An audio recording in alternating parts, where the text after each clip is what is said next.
Smith, who represents District 6, this mass shooting, as unfortunate as it is, also occurred in her district. I also have standing with me Councilor LaTonya Tate, who represents District 9, and is the chairwoman for the Public Safety Committee for the City Council. So what we'll do today and this morning, we'll reserve some comments, and as of now, just hold the floor for any questions you may have. So who's first? Mr. Mayor, you said this morning that we're singularly focused on public safety. Yesterday, Governor Ivey said, I'm prepared to help Mayor Woodfin start the same in Birmingham, of course referring to the Metro Area Crime Suppression Unit. At this time, Mayor, are you and the police chief looking into launching a similar program, a MAX program, right here in Birmingham? Our police chief is meeting with the leadership team of that program today. Is the plan to put something similar in place? Yes. How do you think that will help the city do its job better? I think it will mirror the federal partnerships you all have seen that we've had success with, not just with the flip the switch. Thank you to our U.S. Attorney, federal partners. But I can tell you all, everyone does not necessarily preempt and tell you what we're going to do, especially with our federal partners. What they do is they have a plan. It's in detail. They execute their plan. They see results in the form of arrests, with major busts, crimes, etc., and then they tell you the results. I think with the MAC plan, you'll see a similar situation. That conversation is being co-led with our chief of police and the state attorney general.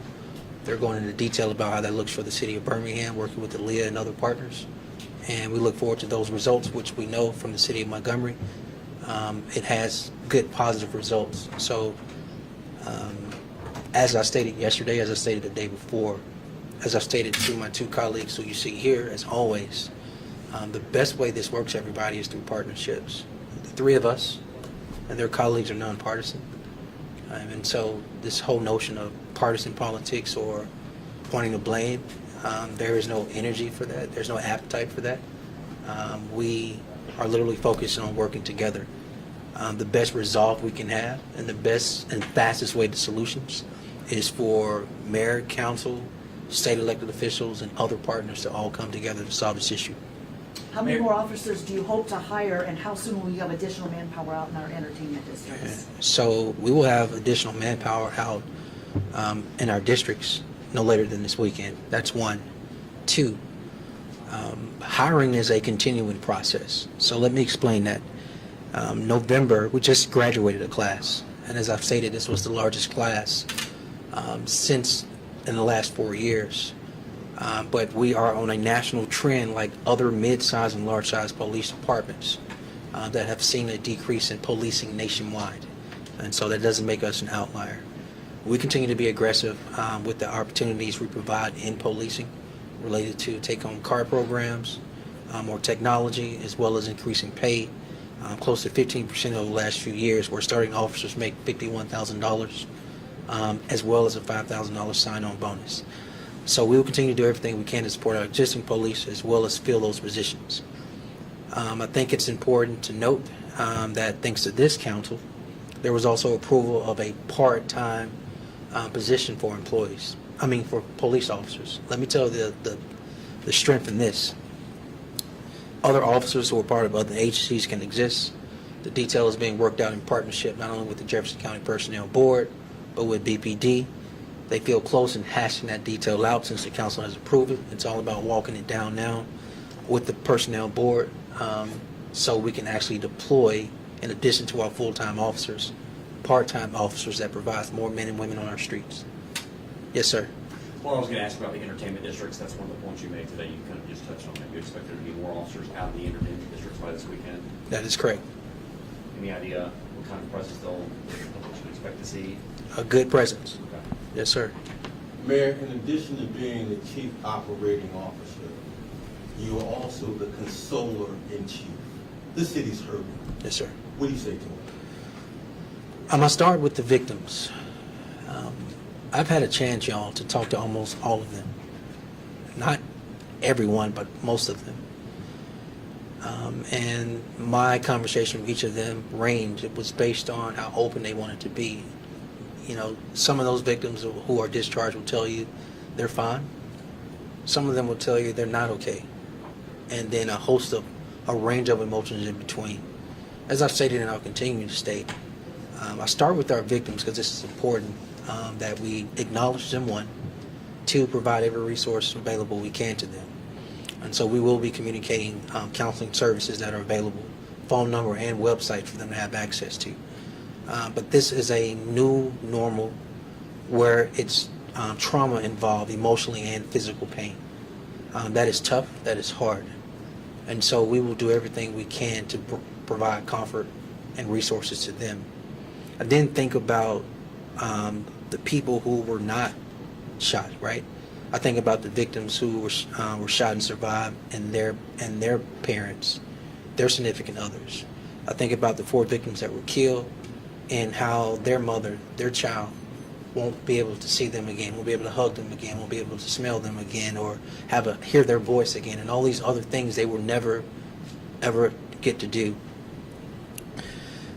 I think about those 4 mothers. I think about the scene at the hospitals I saw with scores of people didn't know, even some of them didn't even know which hospital their child had. The pandemonium that caused and the fear that caused. And then the scream, that mother scream. I know that mother scream because my mother had that same scream May 27, 2012. That is an awful scream when you've lost your child. We have to continue to be there for our victims and our victims' families. We got to continue to be there for the people who were not shot, but they saw their friend on the ground. The victims that were not shot, but they took off running so fast that they ran out of their shoes and their shoes remained at the scene. We have to be there for the people that weren't shot but saw all that blood on the ground and all those people laying on the ground. And then we have to be there for the entire community, which includes our first responders who responded to that and bear the emotional weight of what they saw. The hospital staffs, what they saw and the lives they saved. And we have to be there for the general public, the community. And what I say to everybody, I want to make this very clear. The city of Birmingham, with its storied history, with this imperfect past, and with the future we're trying to go towards that improves all quality of life, this is a resilient city. This is a resilient community, and the residents and the community members of the city of Birmingham are resilient people. We will get over this. The best way is to get through it together. One of the things we can do, in addition to praying with each other and for each other, is actually being there for each other. That comes in simple ways. And as a government, we're going to allocate tax dollars the way we're supposed to alleviate some of these issues. But I'm grateful for our faith and church community. I'm grateful for our nonprofit community. I'm grateful for everyday residents and neighborhood officers. Everyone stepping up to do their part. It is real easy to get on social media and point the finger. It's real easy to come down here and say, you're not doing your job. And we can handle all that. We'll absorb and take all of that. But we project strength through unity, and we believe that we can heal our community. But it has to be together, and that's what we'll continue to do. Mr. Mayor, you're calling for a ban on Glock switches at the state level. Are you calling on our legislators to pass something in this regard? We are. And look, I want to reemphasize, everybody. My colleagues, you see here, we have these conversations. We have them in a way where we only want to solve the issue. You see, everybody who either doesn't roll or roll in different ways can't yield the best results or solve problems. So I believe that there has to be enough inertia and undergirding of team to move this issue. So Glock switches, that was her question. This is not the first legislative session this issue has been talked about. But let me tell you the consequences and what happens yearly if every time it comes up it fails, which it has failed a few times. The situation is getting worse. Glock switches used to be in a situation where they were used with semi-automatic weapons. Now you find people putting them on assault weapons. Glock switches used to be a situation where an officer or anyone could detect that conversion device visibly on the exterior of that gun. And now you can literally put it inside where you wouldn't know it was a conversion on there, but for a person pulling the trigger.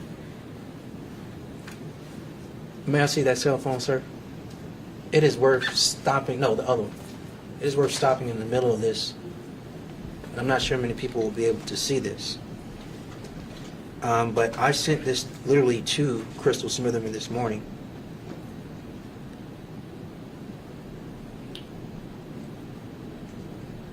This officer that I'm about to show you has it's probably 9mm. 17 rounds in this clip, everybody. He pulled his trigger one time and all 17 rounds unload in a matter of a few seconds. Well less than 5, maybe max 3.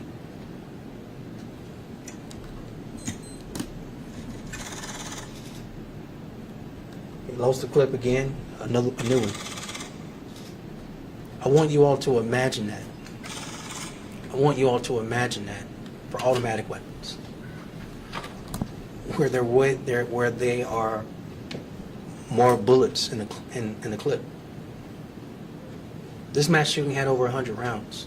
I don't know the exact number there, and forgive me for not knowing that, but I do know it was over 100.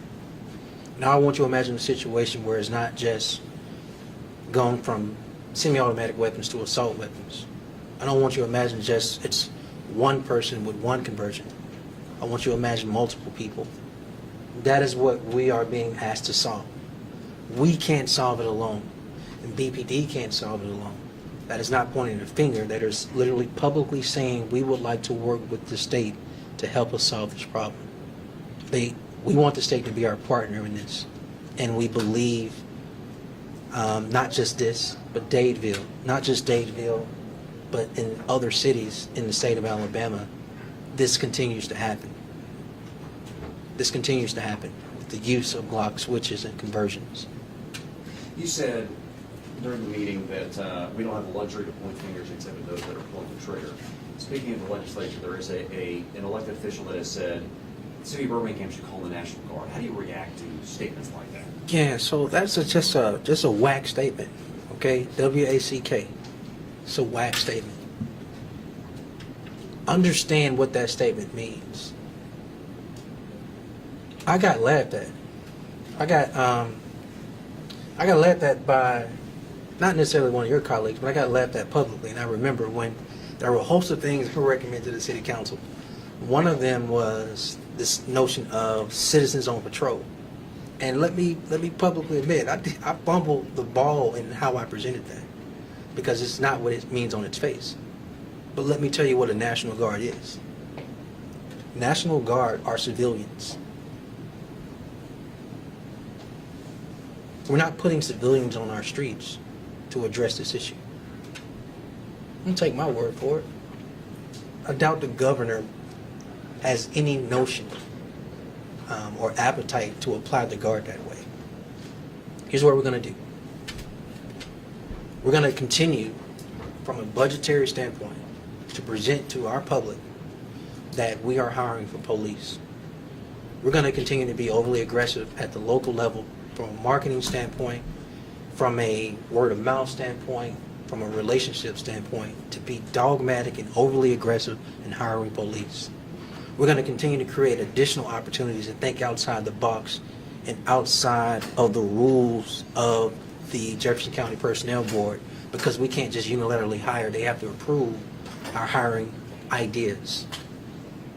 So through partnership, being creative, hence this part-time policing positions to add more officers. We're going to continue to work with our federal partners. We're going to continue to work with the state and state agencies. We're going to continue to work with the Jefferson County sheriffs. And we are going to be in a position to continue to enhance police presence, as well as show this community we mean business. But y'all, when a homicide occurs in any place in America, it requires evidence.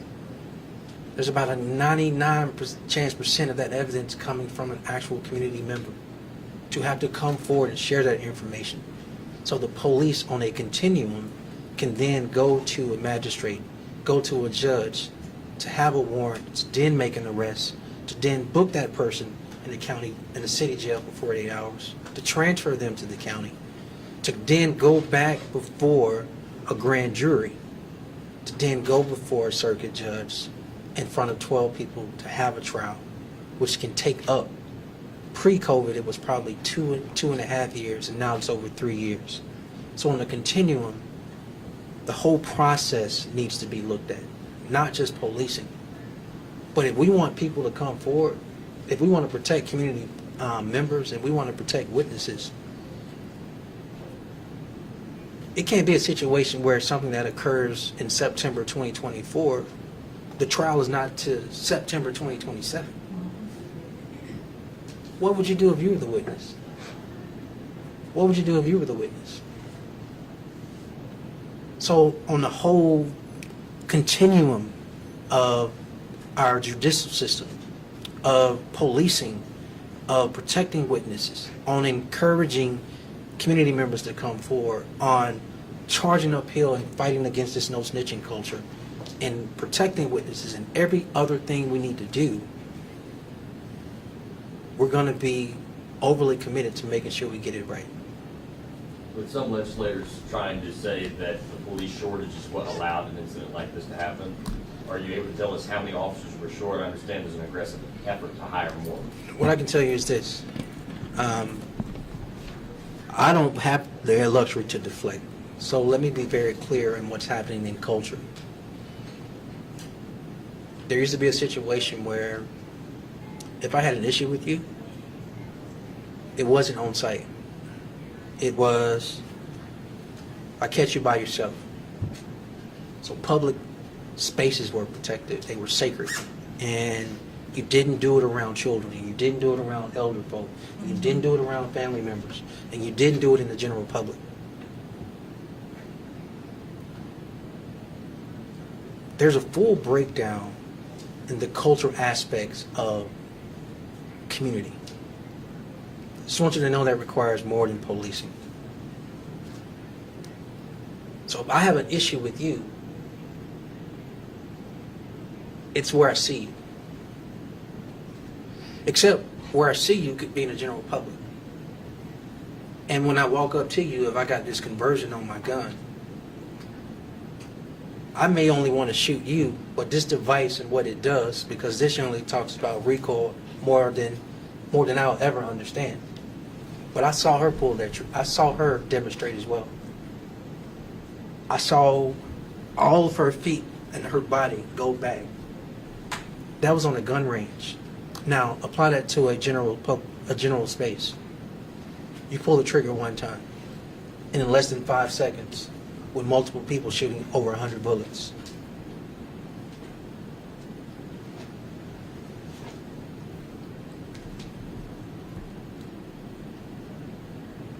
We're in a position to beef up our police presence in our entertainment districts. We will do that.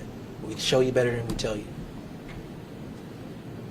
But prior to this mass shooting, 57%, almost 6 out of 10 homicides in our city in 2024, 32% of them being in homes, 29%, if my math is correct, 25% of them being in vehicles.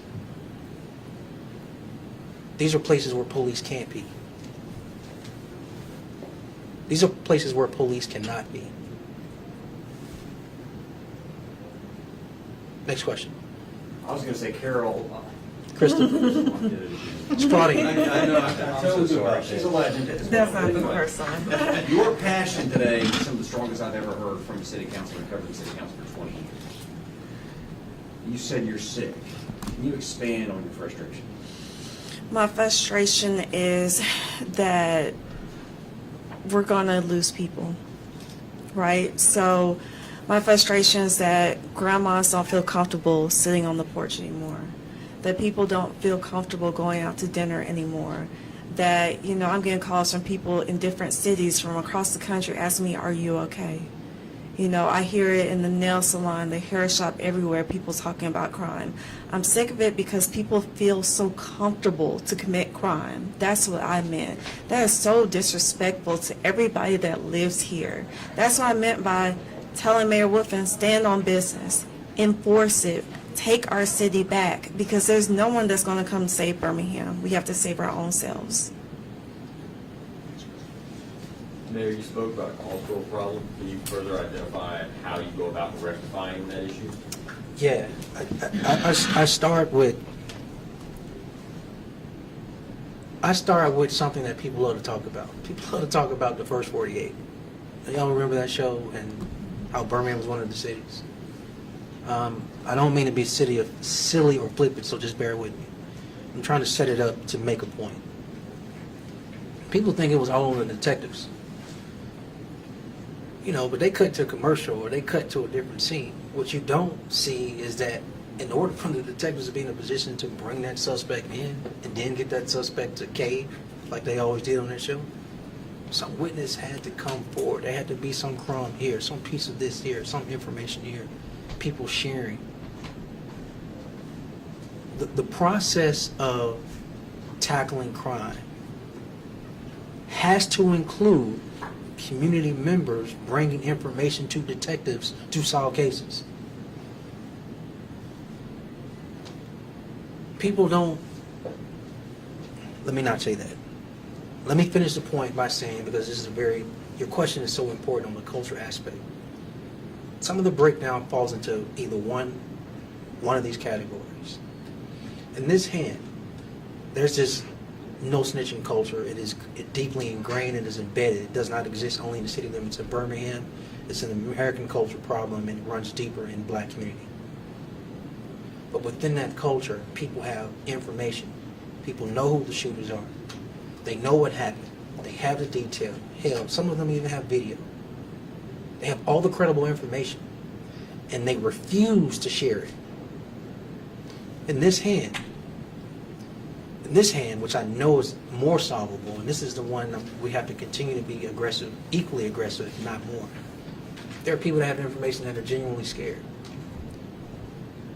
If you take the situation where Major Turner, we offered a $25,000 reward for Major Turner, and it was probably over a year, or right at a year, before somebody came forward with information. It took them so long because they had genuine fear, and I understand that. I don't want to knock or just set aside someone's genuine fear, but here's what I say to the general public. If you have information and you're concerned about your life, if you're fearful, we have the available resources to protect you. We have the available resources to relocate you. It is our job to keep you safe, and we will. We will work with all of our partners, including the judge and the DA, of expediting that case so a witness doesn't have to be out here waiting 3 years for a trial, so that victim's family doesn't have to be waiting. Earlier I told you about my mom's scream, May 27, 2012. It wasn't until February of 2014 before that person had the trial and the jury found him guilty. That was 10 years ago, y'all. In today's time, it takes more than 2 years to get to a point where you can have a jury trial for a murder. We need swift justice. We need swifter justice. And so in this cultural aspect piece, folks keep saying police need to do their job. We are ready. We are willing. Come off the information so we can. Stop giving safe harbor and protection to shooters and killers in the streets. What she says she feels sick about, part of this is people feel emboldened to do that. Well, yeah, if we can't make the arrest because we don't have enough information to put in front of a magistrate or a judge to make an arrest, or to walk it out, to put in front of a jury of 12, or even a step before that, enough information before a grand jury to actually indict. All of this is on a continuum. The policing is the first step, but that is literally attached to community members doing their part. So Birmingham is going to get better. If Birmingham is going to move away from this bad culture, people got to know you just can't shoot people here because folk are going to talk. To the with people who are afraid, come talk to us and we can show you better than I'm saying it on how we'll protect you. Can you highlight the difference between any potential crime suppression unit and perhaps the efforts y'all highlighted recently with some of your federal partners back in August? Again, I want to be very careful on how I navigate publicly my comments with our federal partners. What I can tell you is directly attached to crime suppression. That we don't have the luxury anymore to be reactive. I've just been given a mandate. So I'm going to walk it out. But I'm going to walk it out through partnership, acknowledging that we can do more together. Let me define more together. Birmingham Police, Jefferson County Sheriff's Office, the State ALEA, FBI, ATF, U.S. Marshals, U.S. Attorney's Office, DA's Office, our state elected officials, and everybody else who want to come on board, our faith community, everyday community members, the collective, we'll walk this out together. You about to say something? Yeah, security cameras. Do you feel confident that there were enough security cameras in the area that may lead to the solving of this crime? Or do you have any update on how real-time crime center cameras may come into play in this case? That is a really great question. What we can say is that we continue to build out our intelligence infrastructure. That includes license plate readers as well as additional cameras in the city. Our partnership with Alabama Power has allowed us to mount and put out more additional cameras throughout our city from a deployment standpoint. In addition to that, I want to publicly thank one of our U.S. Senators, Katie Britt. Not only did she call yesterday and express her condolences and her commitment to helping the city of Birmingham, because she literally is committed to representing all Alabamians, so I want to publicly thank her for that. Again, setting aside any partisanship and just being on the ground, 10 toes down with us to solve this issue. Making resources available. But let me tell you what she's already done. She helped us secure a DOJ grant for $4+ million that allows literally for more technology in support of our real-time crime center, in support of more cameras, in support of more things we can do as it relates to collecting shell casings and putting it in kniving and attaching it to are the same type of guns, the same gun, same person, etc. being used. All that combined, what I can say is this. Cameras in this area exist, cameras throughout the city exist. We'll continue to expand on those. And I can tell you a lot of our success from the cases we have been able to solve this year have been because cameras attached to our real-time crime center. I want to provide a time check. It's 11:33. I got to get these two young ladies back into the chamber before they beat me up. Just playing. Listen, I want to leave the general public with this. Our hearts are very heavy. We do not discount what's happened, and we don't take it lightly. If anything, it gives us a more resolve to solve this issue, address this issue. I want to remind you, the media, I want to remind the public what the priority is. It is to use every available resource to find the shooters, capture, arrest, and get them off our streets, and actually convict them. They have to be held accountable. To the general public, I tell you, if you are a family member, a friend, or a stranger, and you know these people, you are as responsible if you do not share or come off that information. You are as responsible. You are as responsible for the person or the people that pull the triggers.